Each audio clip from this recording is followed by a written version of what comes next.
Hi friends, welcome to 41 Days YouTube channel.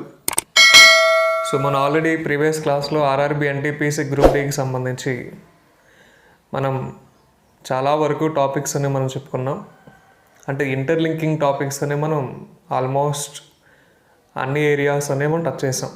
అయితే ఈ RRB NTPC group డీలో భాగంగా జనరల్ అవేర్నెస్లో మనకి మిగిలిన అంటే బ్యాలెన్స్ ఉన్న టాపిక్స్ అనేవి మనం ప్రస్తావిద్దాం.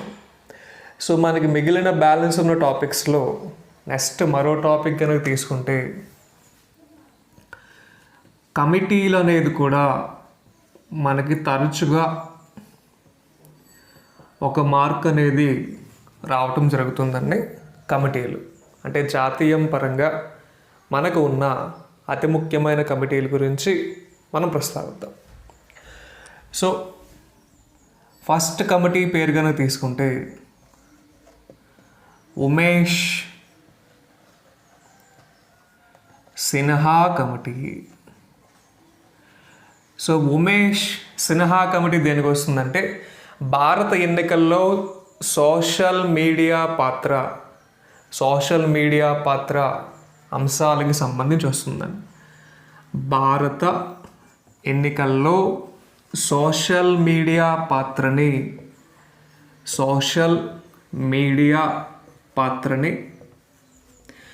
తెలియజెప్పే కమిటీగా ఏదొస్తుందంటే ఉమేష్ సిన్హా కమిటీ. అంటే భారత ఎన్నికల్లో సోషల్ మీడియా ప్రభావం అనేది ఏ విధంగా ఉంటుంది, వీళ్ళు ఏ విధంగా ఎగ్జిట్ పోల్స్ అని మనకు చెప్తారు అనే వాటి మీద ఈ ఉమేష్ సిన్హా అనే కమిటీ రావడం జరుగుతుంది. ఇక్కడ మనం భారత ఎన్నికలు అంటున్నాం. ప్రస్తుత ప్రధాన ఎన్నికల కమిషనర్ ఎవరంటే మనకి ప్రస్తుత ప్రధాన ఎన్నికల కమిషనర్గా సునీల్ అరోరా అని చెప్పచ్చు. సో సునీల్ అరోరా 23వ ప్రధాన ఎన్నికల కమిషనర్గా మనం చెప్పచ్చండి. అదే మొట్టమొదటి ప్రధాన ఎన్నికల కమిషనర్ ఎవరంటే సుకుమార్ సేన్ అనే పేరు వస్తుందండి. సుకుమార్ సేన్ అనే person first chief election commissioner of India. West Bengal రాష్ట్రానికి సంబంధించి వస్తాడు ఆయన. Present chief election commissioner of India ఎవరంటే సునీల్ అరోరా. 23వ చీఫ్ ఎలక్షన్ కమిషనర్గా చెప్పొచ్చు. ఆయన ఏ రాష్ట్రం అంటే పంజాబ్ అనే రాష్ట్రం అని చెప్పొచ్చు. అర్థమవుతుందండి. సో ఉమేష్ సిన్హా అనే కమిటీ భారత ఎన్నికల్లో సోషల్ మీడియా పాత్రని తెలియచెప్పే కమిటీగా మనకు వస్తుందండి. సో 2019 ఎన్నికలు కనుక తీసుకుంటే మనకు 2019 17వ లోక్సభ ఎన్నికలు అనేవి ఏప్రిల్ 11 నుంచి మే 23 వరకు మనకు నిర్వహించడం జరిగింది. సో ఆ పాయింట్ అనేది కూడా మనం తీసుకోవచ్చు.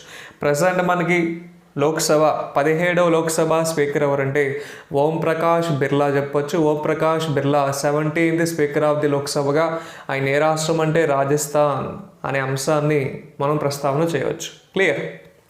సో కమిటీల్లో రెండవ కమిటీ కనుక తీసుకుంటే ఉమేష్ సిన్హా తరువాత రెండవ committee Rajiv Kumar committee.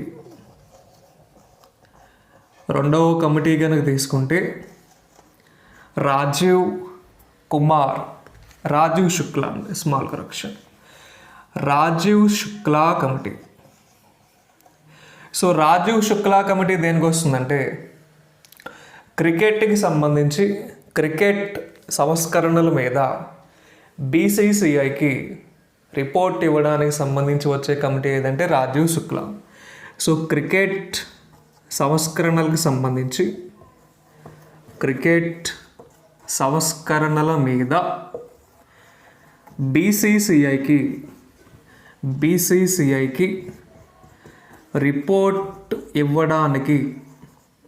Report ఇవ్వడానికి సంబంధించి వచ్చే కమిటీగా రాజీవ్ శుక్లా కమిటీ అని చెప్తారు.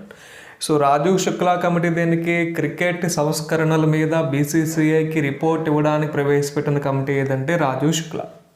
సో ప్రజెంట్ మనకి బీసీసీఐ ప్రెసిడెంట్ ఎవరంటే సౌరవ్ గంగూలీ చెప్తారు. Sourav Ganguly present BCCI president. Board of cricket control for India బీసీసీఐని స్థాపించింది 1928లో స్థాపించారు.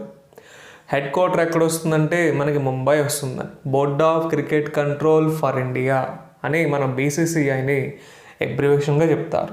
సో క్రికెట్ సంస్కరణల మీద బీసీసీఐ రిపోర్ట్కి సంబంధించి వచ్చే కమిటీ ఏదంటే రాజీవ్ శుక్లా కమిటీ అని చెప్పారు. So Rajiv Shukla chairman of IPL కూడా చెప్పచ్చు. చైర్మన్ ఆఫ్ ఐపీఎల్ అంటే Indian premier league. So chairman of IPL అని ఎవరు వస్తారంటే రాజీవ్ శుక్లా అనే పేరు వస్తుందండి.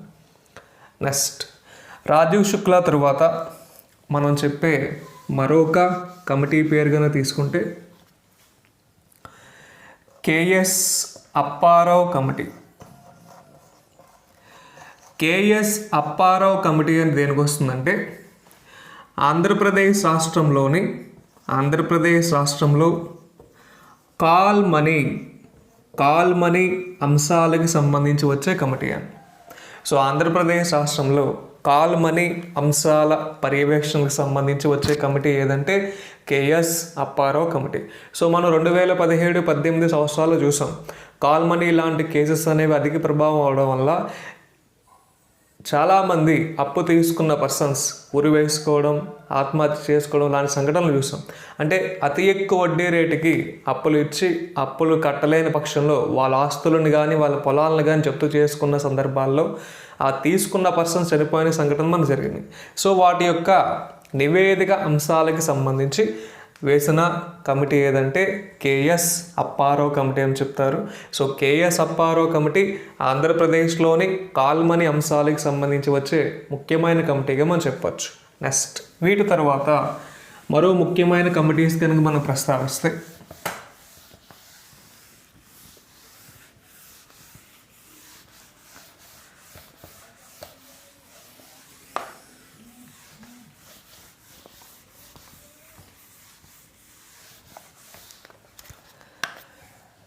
Lodha committee. So Lodha committee దేనికి వస్తుందంటే క్రికెట్లో మనకి బెట్టింగ్ లాంటి ప్రక్రియ అనేది అధికమవుతుంది. గత 4-5 years నుంచి అధికంగా క్రికెట్ అంశాలకు సంబంధించి మనకి ఐపీఎల్ జరిగినప్పుడు కానీ క్రికెట్ వరల్డ్ కప్ జరిగినప్పుడు ఏ క్రీడాంశం జరిగినా మెయిన్గా క్రికెట్లో ఏ క్రీడాంశం జరిగినా బెట్టింగ్ లాంటి అంశాలు అధికంగా అవుతున్నాయి. సో బెట్టింగ్ లాంటి అంశాలని నిరోధించాలనే ఉద్దేశంతో ప్రవేశపెట్టిన కమిటీ ఏదంటే లోధా కమిటీ. క్రికెట్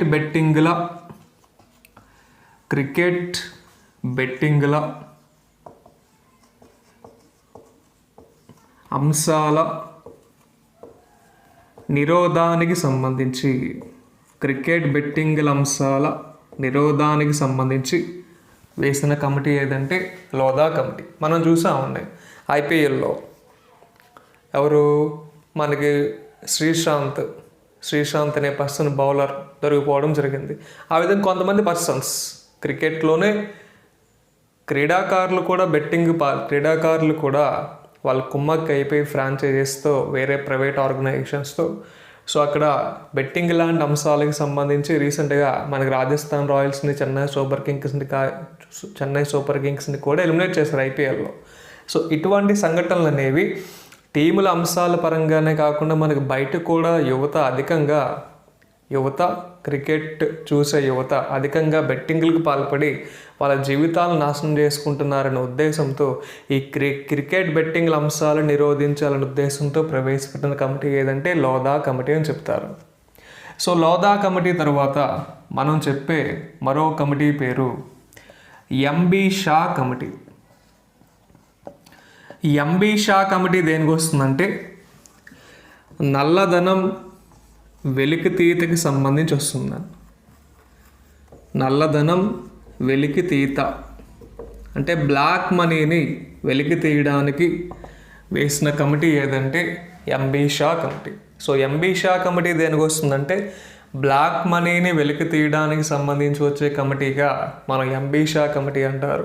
సో మనకి భారతదేశంలో బ్లాక్ మనీ లేదా నల్లధనాన్ని వెలికి తీయడానికి లేదా నల్లధన అనే అంశాలని మనకి నిరోధించడానికి గవర్నమెంట్ ఆఫ్ ఇండియా బీజేపీ హయాంలో మనకి డిమానిటైజేషన్ అనే ప్రక్రియ ప్రారంభించడం జరిగింది. సో నోట్ల రద్దు ప్రక్రియ మనకి ఎందుకు పెట్టారు? భారతదేశంలో ఉన్న నల్లధనాన్ని నిరోధించడానికి లేదా అక్కడ అంశాలని పునరావృతం కాకుండా స్టాప్ చేయడానికి మనకి డిమానిటైజేషన్ కానీ నోట్ల రద్దు ప్రక్రియ కానీ మనకు వచ్చింది. సో డిమానిటైజేషన్ అంటే మనకి 2016 నవంబర్ 8 నుంచి 2017 మార్చి 31 వరకు మనకి నోట్ల రద్దు ప్రక్రియ అనే అంశాన్ని మనం చెప్పొచ్చు. సో ఏ కమిటీ ద్వారా భారతదేశంలో నల్లధనాన్ని వెలికి తీయడం జరుగుతుంది, లేదా బ్లాక్ మనీ యొక్క కంట్రోలింగ్ యాక్టివిటీస్ని ఏ కమిటీ ద్వారా నిర్వహించబోతున్నారంటే ఎంబీ షా కమిటీ అని చెప్పొచ్చు. సో ప్రపంచవ్యాప్తంగా బ్లాక్ మనీ అధికంగా ఉండేది స్విస్ బ్యాంకులో ఎక్కువ. భారతదేశానికి చెందిన వ్యక్తుల యొక్క టోటల్ బ్లాక్ మనీ వాల్యూ కనుక తీసుకుంటే 36 లక్షల కోట్లు ఉందని మనకు సాక్షాత్ స్విట్జర్లాండ్లోని స్విస్ బ్యాంక్ అనే సంస్థ ప్రతిపాదించడం జరిగింది. అంటే దేశ బడ్జెట్ కంటే అధికం. Clear. So MB Shah committee దేనికంటే నల్లధనం వెలికితీతకి సంబంధించి వచ్చే కమిటీగా మనం చెప్పచ్చు. Next Kamalanathan committee. Kamalanathan committee దేనికండి? ఆంధ్రప్రదేశ్ మరియు తెలంగాణ రాష్ట్రాల ఉద్యోగుల పంపకాలకి సంబంధించి వస్తుందండి. ఉద్యోగుల పంపకాలకి సంబంధించి వచ్చే కమిటీ ఏదంటే Kamalanathan committee. So Kamalanathan committee దేనికి? అటు ఆంధ్రప్రదేశ్ మరియు తెలంగాణ రాష్ట్రాలకు సంబంధించి ఉద్యోగుల పంపకాలు, సో వాటికి సంబంధించి కమలనాథన్ కమిటీ వస్తుంది. ఆంధ్రప్రదేశ్ నుంచి తెలంగాణ విడిపోయిన తేదీ కనుక తీసుకుంటే 2014 జూన్ 2వ తేదీ చెప్పచ్చు. అర్థమవుతుందని. సో తెలంగాణ ఆంధ్రప్రదేశ్ నుంచి విడిపోయినప్పుడు అటు ఏపీ మరియు తెలంగాణ రాష్ట్రాల యొక్క ఉద్యోగుల పంపకాలకు సంబంధించి వేసిన కమిటీగా కమలనాథన్ కమిటీ అని చెప్పచ్చు. Next Srikrishna committee. Srikrishna committee దేనికి వస్తుంది? Bifurcation of AP and Telangana. అంటే ఆంధ్రప్రదేశ్ నుంచి తెలంగాణ రాష్ట్రాన్ని విడతీయడానికి అప్పటి కాంగ్రెస్ గవర్నమెంట్ వేసిన కమిటీ ఏదంటే Srikrishna committee. So Srikrishna committee ద్వారానే కదండి ఆంధ్రప్రదేశ్ నుంచి తెలంగాణని బైఫర్కేట్ అని చేయడం జరిగింది. సో తెలంగాణ ఏర్పాటైన తేదీ కనుక తీసుకుంటే 2014 జూన్ 2వ తేదీ అని మనం చెప్పచ్చు. తెలంగాణ ఆవిర్భావ దినోత్సవంగా వస్తుంది. సో తెలంగాణ రాష్ట్రం ఏర్పడడానికి ఉపయోగపడిన కమిటీ ఏదంటే శ్రీకృష్ణ కమిటీ అని మనం చెప్పచ్చు. అప్పటి కాంగ్రెస్ గవర్నమెంట్ ఈ కమిటీని ఇంప్లిమెంట్ చేయడం జరిగిందని. నెక్స్ట్ శ్రీకృష్ణ కమిటీ తర్వాత ప్రత్యూష సిన్హా కమిటీ. ప్రత్యూష సిన్హా కమిటీ దేనికి వస్తుందంటే ఆంధ్రప్రదేశ్ మరియు తెలంగాణ రాష్ట్రాలకు సంబంధించి సివిల్ సర్వీసెస్ ఉద్యోగుల పంపకాలకి సంబంధించి వస్తుందండి. సివిల్ సర్వీసెస్ ఉద్యోగుల పంపకాలకి సంబంధించి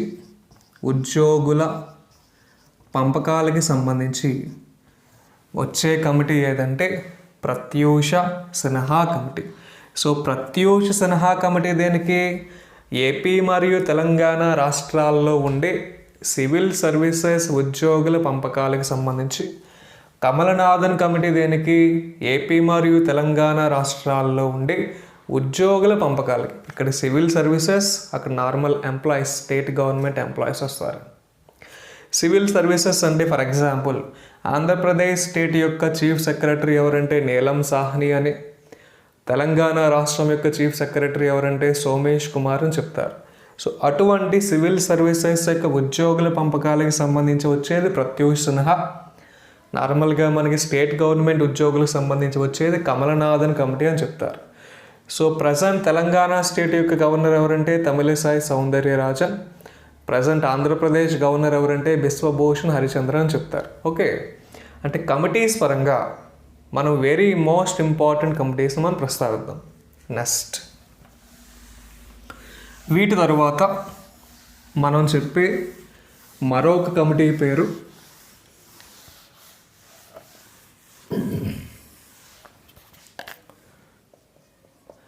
మంజునాథ కమిటీ.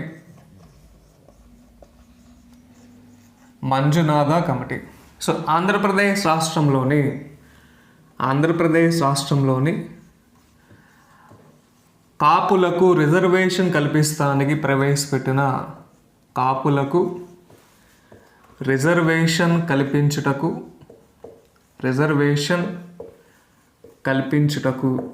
ప్రవేశపెట్టిన కమిటీగా మంజునాథ కమిటీ అని చెప్తారు. అంటే నారా చంద్రబాబు నాయుడు గారు ముఖ్యమంత్రిగా ఉన్నప్పుడు కాపులకి రిజర్వేషన్ ఇస్తాము, బీసీల్లో కలుపుతాము అనే ప్రతిపాదనలు చేశారు ఆయన. సో దానిలో భాగంగా మంజునాథ కమిటీ అనేది కాపులకి రిజర్వేషన్ కల్పించడానికి వేసిన కమిటీగా మనం చెప్పొచ్చు. Justice Manjunatha committee. So Manjunatha committee తర్వాత మనం చెప్పే మరో కమిటీ కనుక తీసుకుంటే TR Subrahmanyam committee. TR Subrahmanyam committee. So TR Subrahmanyam committee దేనికంటే మనకి పర్యావరణ అంశాల అధ్యయనానికి సంబంధించి వస్తుందండి.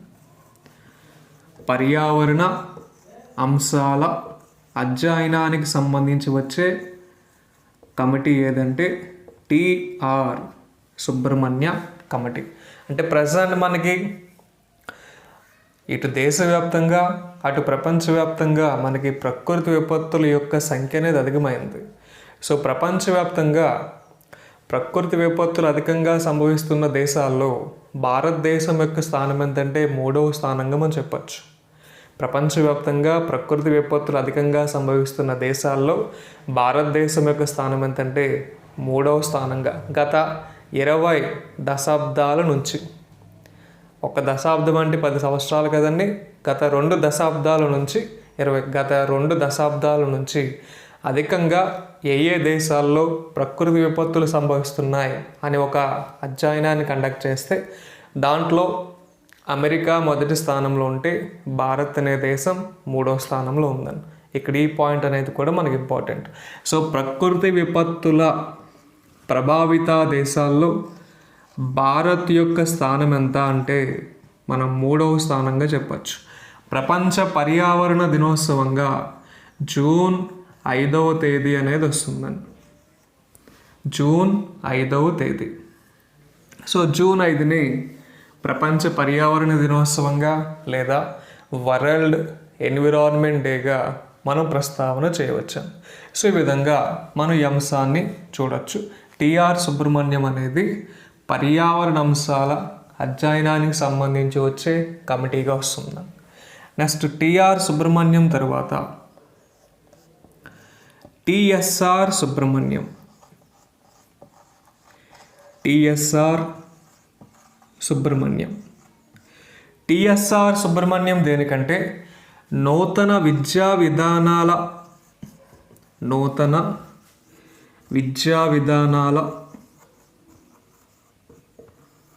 అంశాలకి సంబంధించి వచ్చే కమిటీ. టిఎస్ఆర్ సుబ్రహ్మణ్యం కమిటీ దేనికంటే నూతన విద్యా విధానాల అంశాలకి సంబంధించి వచ్చే కమిటీగా మనం టిఎస్ఆర్ సుబ్రహ్మణ్యం కమిటీ అంటారు. పర్యావరణ అంశాల అధ్యయనానికి సంబంధించి వచ్చే కమిటీగా టిఆర్ సుబ్రహ్మణ్యం కమిటీ అంటారు. టిఎస్ఆర్ అంటే విద్యా విధానాలకు సంబంధించి, టిఆర్ సుబ్రహ్మణ్యం అంటే పర్యావరణ అంశాల అధ్యయనానికి సంబంధించి వచ్చే కమిటీ అని. సో మనకి నేషనల్ ఎడ్యుకేషన్ డేగా నవంబర్ 11వ తేదీని మనకి నిర్వహించడం జరుగుతుందని. సో మౌలానా అబుల్ కలాం ఆజాద్ అనే పర్సన్ యొక్క జయంతిని మనం నేషనల్ ఎడ్యుకేషన్ డేగా చెప్తున్నాం. సో దేశవ్యాప్తంగా అక్షరాస్యత యొక్క శాతం ఎంతంటే 2011 జనాభా లెక్కల ప్రకారం దేశవ్యాప్తంగా అక్షరాస్యత యొక్క శాతంగా మనం 73% అని చెప్పాం ఆల్రెడీ ప్రీవియస్ క్లాస్లో. సో దేశవ్యాప్తంగా అక్షరాస్యత శాతం అధికంగా ఉండే రాష్ట్రం ఏదంటే కేరళ అని, అతి తక్కువగా ఉండే రాష్ట్రం ఏదంటే బీహార్ అని మనం చెప్పాం. సో ఆ విధంగా ఈ అంశాలను కూడా మనం ప్రస్తావన చేయవచ్చు. సో నూతన విద్యా విధానాల అంశాలకు సంబంధించి వచ్చే కమిటీ ఏదంటే టిఎస్ఆర్ సుబ్రహ్మణ్యం కమిటీ. రీసెంట్గా భారత ప్రభుత్వం గవర్నమెంట్ స్కూల్స్ యొక్క గవర్నమెంట్ స్కూల్స్ యొక్క అభివృద్ధికి సంబంధించి గవర్నమెంట్ స్కూల్స్కి కొంత స్వేచ్ఛా ప్రాతిపాదిక అంశాలను ఇవ్వడానికి సంబంధించి ఒక ప్రోగ్రామ్ను కూడా స్టార్ట్ చేశారు. ఆ ప్రోగ్రామ్ పేరే స్టార్స్ అంటే strengthening teaching learning and results for states అని రావడం జరుగుతుందండి. Strengthening teaching learning and result for states. ఒక 6 రాష్ట్రాల్లో ఈ పథకాన్ని మొదటి విడతలో భాగంగా అమలు చేయడం జరిగిందండి. సో ఆ విధంగా మనం స్టార్స్ అనే ప్రోగ్రామ్ను కూడా మనం చెప్పచ్చు. క్లియర్. అదే ఆపరేషన్ ఫ్లడ్ అయితే మనకి పాల ఉత్పత్తిని పెంచడానికి సంబంధించి వస్తుంది. ఆపరేషన్ ఫ్లడ్ లైట్ అయితే అక్షరాస్యత శాతాన్ని పెంచడానికి సంబంధించి వచ్చే ఆపరేషన్గా మనం చెప్పచ్చు. ప్రీవియస్లీ మనం ప్రస్తావించాం ఆపరేషన్ ఫ్లడ్ లైట్ అనేది కూడా మనం చెప్పాం. క్లియర్. సో ఆ విధంగా టీఎస్ఆర్ సుబ్రహ్మణ్యం కమిటీ. అదే Subrahmanyam committee only Subrahmanyam committee కనుక తీసుకుంటే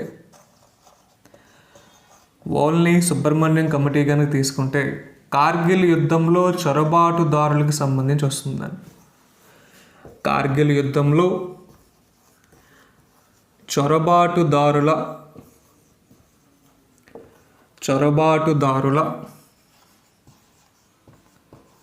చొరబాటుదారుల అంశాలకి సంబంధించి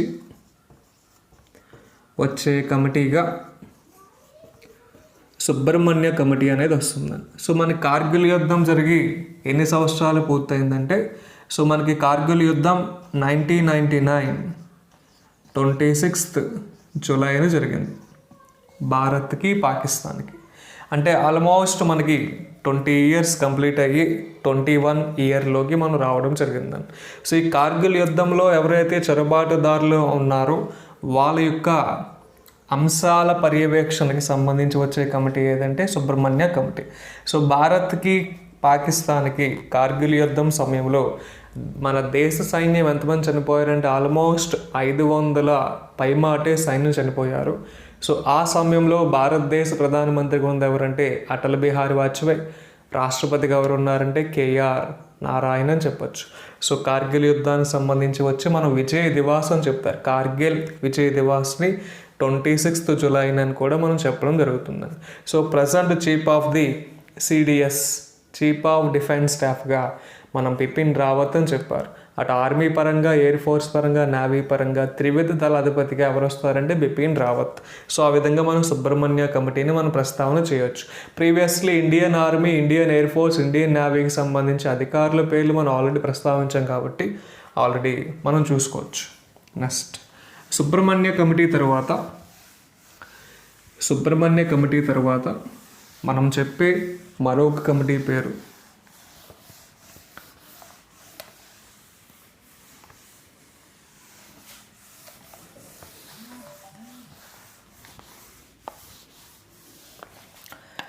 రాకేష్ కుమార్ కమిటీ.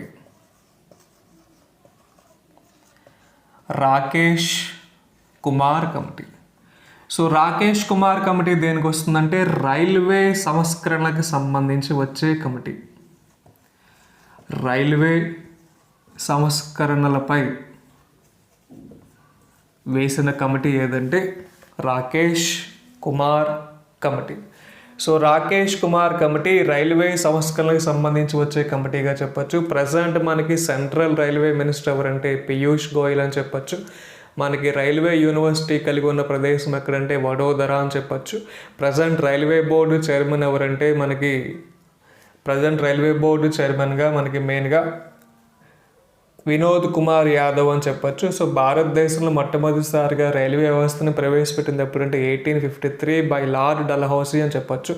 సో ఈ విధంగా రైల్వే సంస్కరణల మీద వేసిన కమిటీగా రాకేష్ కుమార్ కమిటీ అని చెప్పచ్చు. సో భారతదేశంలో అత్యంత వేగంతో నడిచే హై స్పీడ్ బుల్లెట్ ట్రైన్ ప్రాజెక్ట్ని ప్రవేశపెడుతున్న దేశం ఏదంటే మనం జపాన్ అని చెప్పచ్చు. 2023 సంవత్సరానికల్లా కంప్లీట్ చేయాలనేది ముఖ్య ఉద్దేశం. ముంబై నుంచి అహ్మదాబాద్ వరకు వస్తుందండి. సో ఆ విధంగా రాకేష్ కుమార్ కమిటీ దేనికి వస్తుందంటే రైల్వే సంస్కరణలకు వస్తుంది. ప్రజెంట్ భారతదేశంలో ఉన్న రైల్వే జోన్ల యొక్క సంఖ్యగానే తీసుకుంటే 18 రైల్వే జోన్స్ అని మనకు రావడం జరుగుతుందండి.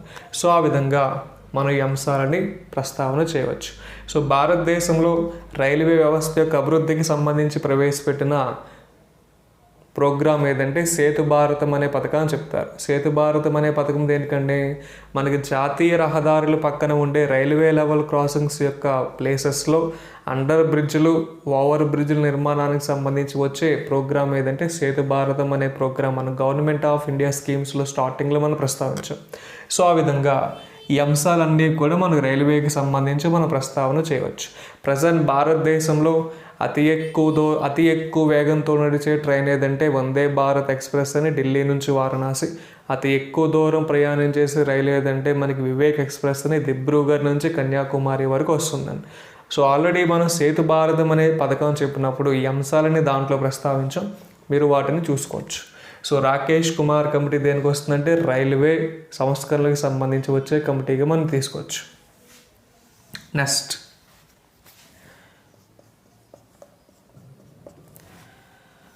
MK Mukherjee commission.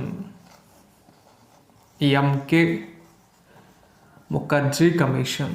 So MK Mukherjee commission దేనికంటే మనకి నేతాజీ సుభాష్ చంద్రబోస్ అదృశ్యానికి సంబంధించి వచ్చే కమిటీ అని. నేతాజీ సుభాష్ చంద్రబోస్ అదృశ్యానికి సంబంధించి వచ్చే కమిటీ ఏదంటే ఎంకే ముఖర్జీ కమిటీ. నేతాజీ సుభాష్ చంద్రబోస్ అదృశ్య సంఘటనకి సంబంధించి వచ్చే కమిటీ ఏదంటే మనం ఎంకే ముఖర్జీ కమిటీ అని చెప్పచ్చు. సో ఆ విధంగా నేతాజీ సుభాష్ చంద్రబోస్ అనే పర్సన్ వేరే దేశానికి వెళ్తున్నాడు, బట్ ఆయన గాల్లో ఉండగానే మనకు అదృశ్యం అవ్వడం జరిగింది. సో దానికి సంబంధించి వచ్చే committee.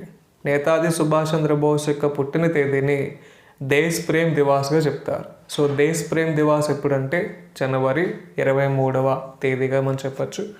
Netaji Subhash Chandrabose international airport ఏ రాష్ట్రంలో ఉందంటే వెస్ట్ బెంగాల్, కలకత్తా అని చెప్పచ్చు. సో ఆ విధంగా ఎంకే ముఖర్జీకి సంబంధించి ఆయన యొక్క అదృశ్యం అనేది మనకు సంఘటనగా వస్తుందని. నెక్స్ట్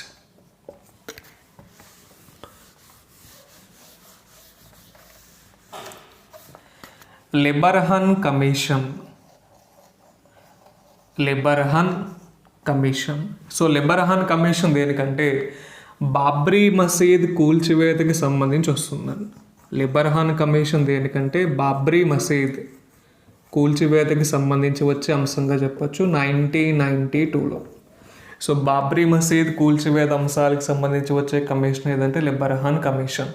సో బాబ్రీ మసీద్ కూల్చివేత సమయంలో భారతదేశ ప్రధానమంత్రి ఎవరు ఉన్నారంటే పివి నరసింహారావు అని చెప్పచ్చు. పివి నరసింహారావు గారి ఆటోబయోగ్రఫీ ఏదంటే ద ఇన్సైడర్ అని చెప్పచ్చు.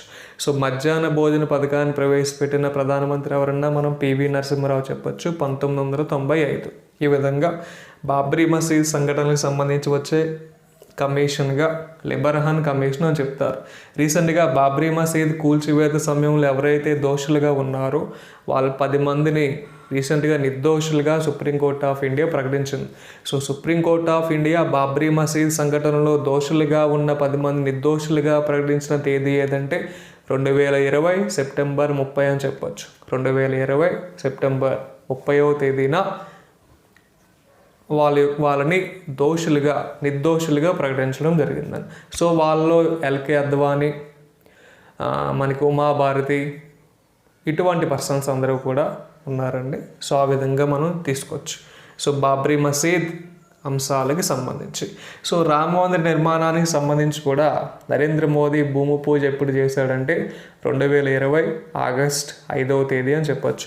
సో అయోధ్య అనే సంఘటన ఏ రాష్ట్రానికి వస్తుందంటే ఉత్తరప్రదేశ్ అని. ఉత్తరప్రదేశ్ ప్రజెంట్ సీఎం ఎవరంటే యోగి ఆదిత్యనాథ్ అని, గవర్నర్ ఎవరంటే ఆనందీబెన్ పటేల్ అని మనం ప్రస్తావన చేయవచ్చు. సో లిబర్హన్ కమిషన్ దేనికి వస్తుందంటే బాబ్రీ మసీద్ సంఘటనకు సంబంధించి వచ్చే కమిషన్గా మనం చెప్పొచ్చు. నెక్స్ట్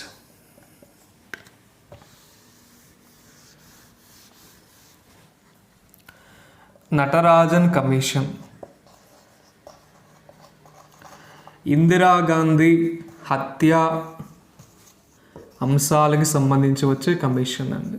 ఇందిరాగాంధీ హత్య అంశాలకి సంబంధించి వచ్చే కమిషన్ ఏదంటే నటరాజన్ కమిషన్. అర్థమవుతుందండి. సో ఇందిరాగాంధీ గారిని ఆవిడ యొక్క సెక్యూరిటీ గార్డులే కాల్చి చంపేయడం జరిగింది. ఆ సంఘటన అంశాల ఇన్వెస్టిగేషన్కి సంబంధించి వచ్చే కమిషన్ ఏదంటే నటరాజన్ కమిటీ. సో ఇందిరాగాంధీ భారతదేశానికి 3వ ప్రధానమంత్రిగా చెప్పొచ్చు, మొట్టమొదటి మహిళా ప్రధానమంత్రిగా చెప్పొచ్చు, భారతరత్న అవార్డు పొందిన మొదటి మహిళ అన్న ఈవిడ వస్తుందని. సో ఇందిరాగాంధీ యొక్క జయంతి కనుక తీసుకుంటే మనకి నవంబర్ 19వ తేదీ వస్తుందండి. నవంబర్ 19 ఇందిరాగాంధీ యొక్క జయంతిగా చెప్పొచ్చు. సో ఆ విధంగా కూడా మనం ఈ అంశాన్ని ప్రస్తావన చేయవచ్చు. ఇందిరాగాంధీ ఇంటర్నేషనల్ ఎయిర్పోర్ట్ ఎక్కడ ఉందంటే న్యూఢిల్లీలో కలదు. భారతదేశంలో అత్యంత రద్దీగా ఉండే విమానాశ్రయాల్లో ఇందిరాగాంధీ ఇంటర్నేషనల్ ఎయిర్పోర్ట్ ఒకటి వస్తుంది, ఛత్రపతి శివాజీ ఇంటర్నేషనల్ ఎయిర్పోర్ట్ వస్తుంది, అదేవిధంగా కొచ్చిన్ ఇంటర్నేషనల్ ఎయిర్పోర్ట్. ఇవన్నీ కూడా అత్యంత ఎక్కువ రద్దీ ఉండే ఇంటర్నేషనల్ ఎయిర్పోర్ట్స్. ప్రజెంట్ భారతదేశంలో ఇంటర్నేషనల్ ఎయిర్పోర్ట్స్ యొక్క నెంబర్ కనుక తీసుకుంటే 34. కేంద్ర విమానయాన శాఖ మంత్రి ఎవరంటే హర్దీప్ సింగ్ పూరి అని చెప్పొచ్చు. ఆయనే పట్టణాభివృద్ధి శాఖ మంత్రిగా కూడా వస్తాడని. సో భారతదేశంలో ప్రతి సామాన్య వ్యక్తి అతి తక్కువ రేటుతో విమాన ప్రయాణం చేయడానికి ప్రవేశపెట్టిన పథకం ఏదంటే ఉడాన్. ఉడాన్ అంటే మనం ఆల్రెడీ చెప్పామండి, ఉదయ్ దేశ్ కా ఆమ్ నాగరిక్.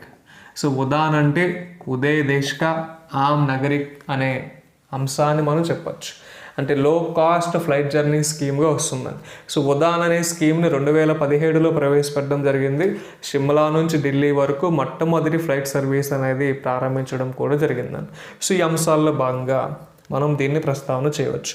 సో నటరాజన్ కమిషన్ దేనికి వస్తుందంటే ఇందిరాగాంధీ హత్యా సంఘటనలకు సంబంధించి వచ్చే కమిషన్గా మనం నటరాజన్ అనే కమిషన్ని మనం ప్రస్తావన చేయవచ్చు. నెక్స్ట్ నటరాజన్ కమిషన్ తర్వాత హంటర్ కమిటీ దేనికి? జలియన్ వాలాబాగ్ సంఘటన అంశాలకి సంబంధించి వస్తుందని. హంటర్ కమిటీ దేనికంటే జలియన్ వాలాబాగ్ సంఘటన అంశాలకి సంబంధించి వచ్చే కమిటీగా హంటర్ కమిటీ అని చెప్తారు. మనకి జలియన్ వాలాబాగ్ సంఘటన ఎప్పుడు జరిగింది? 1919 ఏప్రిల్ 13వ తేదీన జరిగిందని. అంటే 2019 ఏప్రిల్ 13కి జలియన్ వాలాబాగ్ అనే సంఘటన జరిగి మనకి 100 సంవత్సరాలు పూర్తయిందని. సో జలియన్ వాలాబాగ్ సంఘటన అంశాలకి సంబంధించి వచ్చే కమిషన్ ఏదంటే హంటర్ కమిషన్ అంటారు. సో జలియన్ వాలాబాగ్ సంఘటన జరగడానికి ప్రధానమైన కారణం ఎవరంటే జనరల్ డయ్యర్ అనే పేరు చెప్పచ్చు, general Dyer. So Jallian Walabagh అనే సంఘటన ఏ రాష్ట్రంలో జరిగిందంటే పంజాబ్ రాష్ట్రం యొక్క ప్రజెంట్ సీఎం ఎవరంటే అమరేందర్ సింగ్, ప్రజెంట్ గవర్నర్ ఎవరంటే విపి సింగ్ బద్నోర్ అని చెప్పచ్చు. సో ఆ విధంగా హంటర్ అనే కమిషన్ దేనికి వస్తుందంటే జలియన్ వాలాబాగ్ సంఘటనకు సంబంధించి వచ్చే కమిషన్గా మనం ప్రస్తావన చేయొచ్చు. నెక్స్ట్ వీటి తరువాత మరొక ముఖ్యమైన కమిటీస్గా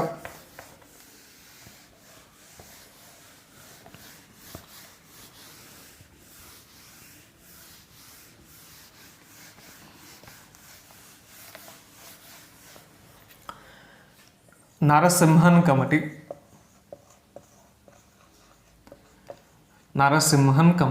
సో నరసింహన్ కమిటీ దేనికి వస్తుంది? బ్యాంకింగ్ సంస్కరణలకు సంబంధించి వచ్చే కమిటీ ఏదంటే నరసింహన్ కమిటీ. బ్యాంకింగ్ సంస్కరణలకు సంబంధించి వచ్చే కమిటీగా మనం నరసింహన్ కమిటీ అని చెప్తారు. సో ఆ విధంగా మనం ఈ కమిటీని మెయిన్ ఇంపార్టెంట్ కమిటీగా చెప్పచ్చు. సో ప్రజెంట్ మనకి బ్యాంకింగ్ రంగం అనేది చాలా ముఖ్యమైన రంగంగా మనం చెప్పచ్చు. సో భారతదేశంలో ప్రైవేట్ సెక్టార్ బ్యాంక్స్ ఉన్నాయి, పబ్లిక్ సెక్టార్ బ్యాంక్స్ ఉన్నాయి, ఫారెన్ బ్యాంక్స్ కూడా ఉన్నాయి. సో వీటన్నిటి పరంగా చూసుకుంటే ప్రజెంట్ మనకి బ్యాంకింగ్ రంగం అనేది అధికంగా మనకి మొండి బకాయిల యొక్క శాతం వల్ల బ్యాంకింగ్ రంగం అనేది తీవ్రంగా నష్టపోతుంది. సో ఈ తీవ్రంగా నష్టపోతున్న అంశాలను కంట్రోల్ చేయడానికే మనకి బ్యాంకింగ్ యొక్క మెర్జింగ్ ప్రక్రియ అనేది మొదలుపెట్టారు. అర్థమవుతుందండి. బ్యాంక్స్ని ఎందుకు విలీనం చేస్తున్నారంటే నష్టాల్లో ఉన్న బ్యాంక్స్ని తీసుకెళ్ళి లాభాల్లో ఉన్న బ్యాంక్స్లో విలీనం చేస్తున్నారండి. అంటే కొంతవరకు నష్టాన్ని తగ్గించాలని ఉద్దేశంతో. సో ప్రపంచవ్యాప్తంగా మొండి బకాయిల యొక్క శాతం అధికంగా ఉండే దేశాల్లో వాటిని ఎన్పిఎస్ అంటారు. మొండి బకాయిలన్నా ఎన్పిఎస్ అన్నా ఒకటేనండి. సో ప్రపంచవ్యాప్తంగా ఎన్పిఎస్ లెవెల్ అధికంగా ఉండే దేశాల్లో భారతదేశం యొక్క స్థానం ఎంతంటే 5వ స్థానంగా మనం చెప్పచ్చు. ప్రపంచవ్యాప్తంగా మొండి బకాయిల యొక్క శాతం అధికంగా ఉన్న దేశాల్లో భారతదేశం 5వ స్థానం. మొండి బకాయిల యొక్క శాతం అధికంగా ఉండే దేశం ఏదంటే గ్రీస్. గ్రీస్ అనే దేశంలో మనకి నాన్ పెర్ఫార్మింగ్ అసెట్స్ యొక్క లెవెల్ రేట్ అనేది అధికం. So non performing asset levels యొక్క రేట్ అధికంగా ఉన్న దేశాల్లో భారతదేశం 5వ దేశంగా చెప్పచ్చు. ప్రజెంట్ మనకు ఆర్బీఐ గవర్నర్ శక్తికాంత్ దాస్ 25వ గవర్నర్గా మనకి రావడం జరుగుతుంది. సో ఆర్బీఐని స్థాపించింది April 1, 1935. సో 1935లో ఆర్బీఐని స్థాపించారు. సో ఆల్మోస్ట్ మనకు ఆర్బీఐ ఏర్పాటు కాబట్టి 85 సంవత్సరాలు పూర్తయిందండి. 85 సంవత్సరాలు పూర్తయింది. సో ఈ విధంగా మన రిజర్వ్ బ్యాంక్ ఆఫ్ ఇండియా గురించి మనం ప్రస్తావన చేయవచ్చు. రిజర్వ్ బ్యాంక్ ఆఫ్ ఇండియాని స్థాపించింది April 1, 1935. జాతీయం చేసింది ఎప్పుడంటే 1949. సో ఈ విధంగా మనం ఈ అంశాన్ని ప్రస్తావన చేయవచ్చు.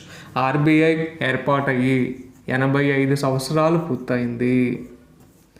ఈ పాయింట్ అనేది కూడా important. So Narasimhan committee banking సంస్కరణల మీద వేసిన కమిటీ అని. నెక్స్ట్ మరొక ముఖ్యమైన కమిటీ కనుక తీసుకుంటే శివరామన్ కమిటీ.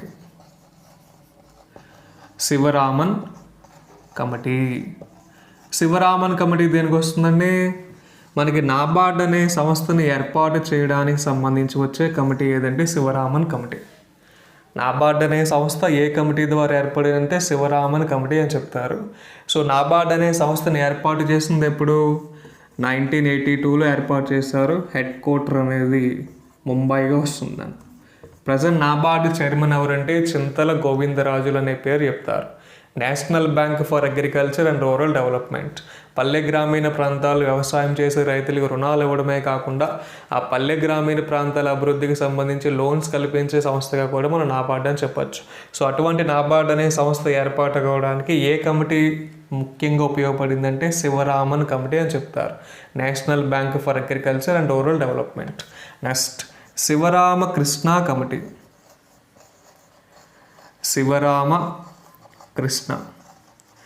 శివరామకృష్ణ కమిటీ దేనికి వస్తుందంటే ఆంధ్రప్రదేశ్ స్టేట్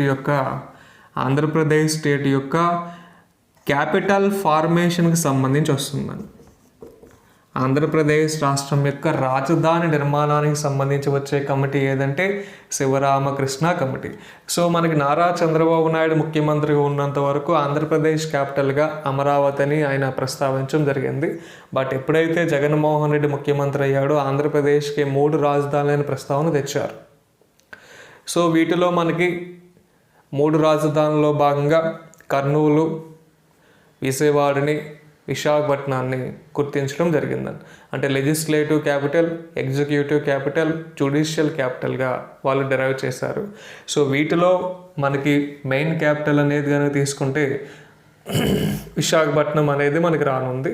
బట్ ఆంధ్రప్రదేశ్కి తెలంగాణకి సంబంధించి 2024 వరకు ఉమ్మడి రాజధానిగా ఉండేది హైదరాబాద్. ఎందుకంటే మనకు శ్రీకృష్ణ కమిటీ అనేది ఆంధ్రప్రదేశ్ నుండి తెలంగాణని విడదీసినప్పుడు, బైఫర్కేట్ చేసినప్పుడు వాళ్ళు ప్రతిపాదించారని. సో 2 రాష్ట్రాలకి సంబంధించి ఉమ్మడి రాజధాని ఏదంటే హైదరాబాద్. ఏ ఇయర్ వరకు అంటే 2024 వరకు అని మనం చెప్పచ్చు. సో ఆంధ్రప్రదేశ్ స్టేట్ యొక్క క్యాపిటల్ ఫార్మేషన్ సంబంధించి వచ్చే కమిటీ ఏదంటే శివరామకృష్ణ కమిటీ. నెక్స్ట్ రాజా చెన్నారెడ్డి కమిటీ.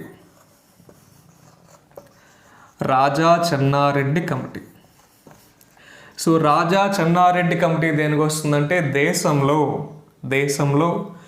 రైతుల ఆత్మహత్యలకు సంబంధించి నివేదిక సమర్పించడానికి వేసిన కమిటీగా చెప్పచ్చు. రైతుల ఆత్మహత్యల